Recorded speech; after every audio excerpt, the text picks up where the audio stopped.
سلام بر همه شما عزیزان، امیدوارم همه شما خوب هستید. ما امروز درس هفتم را میخوانیم. درس هفتم امروز ما هم سفر می باشد. سوالی که جواب دیدن پاسخ دهید. اول، سه مورد از آداب مسافرت کردن با دیگران را بنویسید.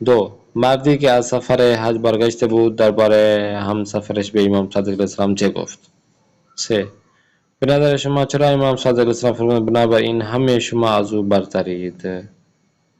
چهار، مسافرت کردن چه فایده هایی دارد؟ خب سوال دوم دیکھیں. جایگزین و تبدیل کنید. یہ آپ کو مکمل جملہ دیا گیا ہے، بڑا جملہ، تو ان پہ جو چیزیں نیچے لکھی ہوئی ہیں، می استادند باز میں کردند، مکانی جا نمازش. تو ان الفاظ کو اپنے اوپر والا جو جملہ ہے، ماہر جا توقف میں کردیم، سجاد مان در گوشه پہن میں کردیم و به عبادت خدا مشغول میں شدیم، تو یہ آپ نے اس پہ ایڈ کر دینا. سوال سیوم دیکھیں. جملے بے سازی. ان الفاظ سے آپ نے جملے بنانے ہیں.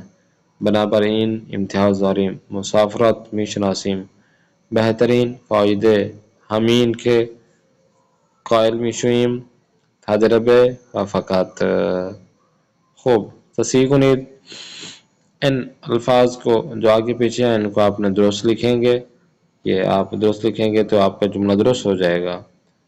تو بہت ہی ہوشیاری کے ساتھ، عقل مندی کے ساتھ آگے پیچھے جملوں کو آپ نے دیکھنا ہے، یا جملوں کے اندر غلطی ہوگی تو ان کو آپ درست کر دیں گے. جیسے کہ ماشین پشت چراغ خدمت توقف کردند، تو کیا ماشین خود ماشین ہے ایک ہے تو کار جائے گا، ماشین پشت چراغ خدمت توقف کرد. خوب باقی بھی آپ نے خود ہی ان کو دیکھنا ہے اور جو جملہ درست ہو آپ نے لکھنا ہے، درست کرنا ہے. سوال پانچ دیکھیں. جائے خالی را با ضمیر ہے مناسب زیر کامل کنید، جس میں خودم، خودت، خودش، خودمان، خودتان و خودشان. تو ان الفاظ کو آپ نے ان جو جملے دیے گئے ہیں ان میں ایڈ کرنا ہے. یہ ایڈ کریں گے تو آپ کے جملہ درست ہو جائیں گے. خوب آتے ہیں سوال ششم کی جانب. خدام گزین برائے جائے خالی مناسب است. یہ جو الفاظ دیے گئے ہیں، آپشن دیے گئے ہیں، اس خالی جگہ پہ آپ نے لگانا ہے. جملوں میں جو خالی جگہ ہے، جیسے کہ ہم سفر ما مرد بسیار ڈیش است، شریف تر، درست کاری، شریف ترین. تو جو آپ کو بہتر لگے آپ نے جو قانون کے مطابق، رولز کے مطابق، گرامر کے لحاظ سے درست ہے تو آپ نے یہاں پہ ایڈ کر دینا ہے. تو اسی طرح باقی بھی آپ کے جو جملے ہیں ان میں جو تین آپشن آپ کو دیے گئے ہیں یہ آپ نے ایڈ کرنا ہے. یہ ایڈ کریں گے تو آپ کے جو ہے نا جملے مکمل ہو جائیں گے اور ان کے الفاظ مکمل ہو جائیں گے. سوال آپ دیکھیں. جدول زیرہ کامل کنید. جو الفاظ ہیں پذیرفتن، مقدس، بخشیدن، سودمند، توقف کردن. معنی و مخالف. پذیرفتن کا کیا مطلب ہے؟ مثال کے طور پر پذیرفتن یعنی قبول کردن، اور اس کا مخالف قبول نہ کردن.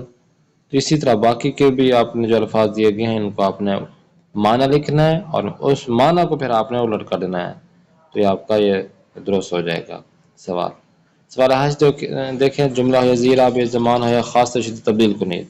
یہاں پہ جو آپ کو جملے دیے گئے ہیں اور ان جملوں کو کس زمانے میں چینج کرنا ہے وہ آپ نے یہاں پہ لکھنا ہے. جیسے کہ او در سفر تجربه های زیادی به دست آورد.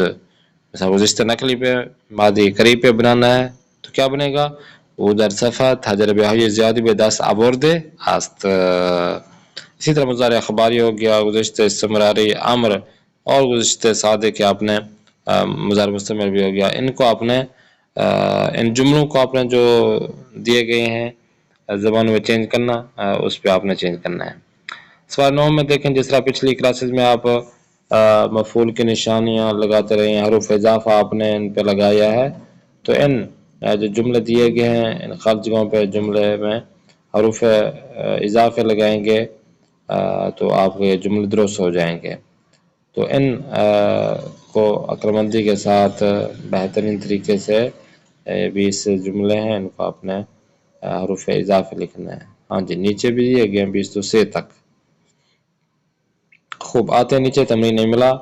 واجه‌های مهم املای درس آپ کے سامنے ہے. ان مهم املائی کو آپ نے کاپی پر لکھنا ہے تاکہ آپ کے جو ہے نا ہینڈ رائٹنگ درست ہو سکے. 2 پہ دیکھیں جا یا خالدہ بحروف ز ہ غین سین عین طا کا ملکنید ہے.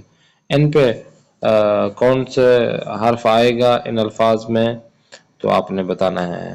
مثلا ہمرا ہے الف ہا لگائیں گے، ہا لگائیں گے تو امراحان ہو جائے گا، عین لگائیں گے تعریف ہو جائے گا. تو باقی بھی آپ نے خود ان کو ان الفاظ کو ان حروف کو لگائیں گے تو آپ کا جملہ درست ہو جائے گا، ان کا آپ کا ورڈ جو درست ہو جائے گا. انشاءاللہ اس کلاس میں پھر ملاقات کرتے ہیں. اپنے میزبان قاری محمد آصف عثمانی کو دیں اجازت. خدا نگہدار شما باشد.